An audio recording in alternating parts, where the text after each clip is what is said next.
చిన్న చిన్న భూతగాదాలు పెట్టుకోవద్దని ప్రజలందరినీ కోరుతున్నా అంట. కుటుంబ సభ్యులు బంధువులతో వివాదాలు వద్దు. అద్భుతం అండి.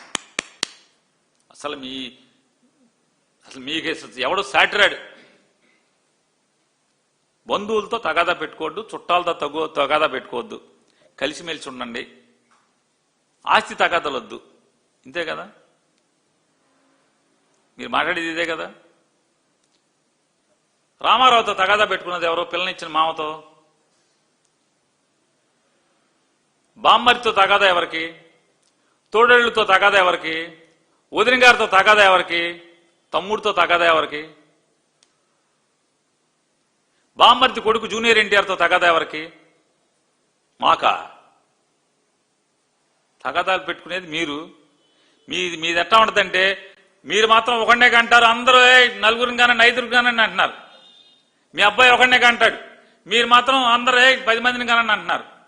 అంటే ఏది మీరు ఆచరించరో అది అందరిని ఆచరించమని చెప్తారు. చుట్టాలతో తగులొద్దు అంటారు, మీరు అన్ని చుట్టాలతో తగులు, మొత్తం మీ చుట్టాలందరితో తగులు మీరే కదా. ఎవరికి తగులు ఉన్నాయి? మాకెవడికి ఉన్నాయి తగాదాలు? మా చుట్టాలతో మాకెవడికి తగాదాలు ఉన్నాయి? ఇది ఒకటే కాదు, ఇంకోటి కూడా చెప్తాడు, ఆస్తుల తగాదాలు వద్దు అంటాడు. ఎన్టీ రామారావు గారు రోడ్ నెంబర్ 13లో రామారావు గారు చివరిసారిగా అంటే అసూలు బాసినటువంటి ఇల్లు, ఆ ఇంటి ఎదురుగుండా ఉన్నటువంటి రామారావు గారి కిరీటాలు, ఆయన సినిమా డ్రెస్సులు, ఆయన మొత్తం సినిమా వ్యవహారాలు, ఆయన చైతన్య రథం అన్నీ దాచుకున్న బిల్డింగ్ని కోర్టుకు దావా వేసి లాక్కున్నది ఎవరు?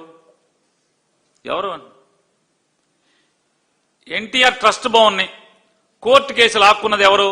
రామారావు గారి దగ్గర నుంచి. ఎన్టీ రామారావు గారు తెలుగుదేశం పార్టీ బ్యాంక్ అకౌంట్లు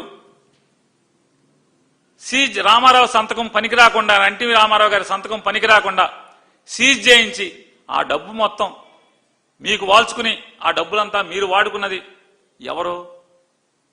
మీరు కాదా? బసవతారకం క్యాన్సర్ హాస్పిటల్ పెట్టింది ఎవరు? ఎన్టీ రామారావు గారు. ఇవాళ ఎవరి చేతిలో ఉన్నారు? మీరు, మీ అబ్బాయి, మీ కోళ్ళు,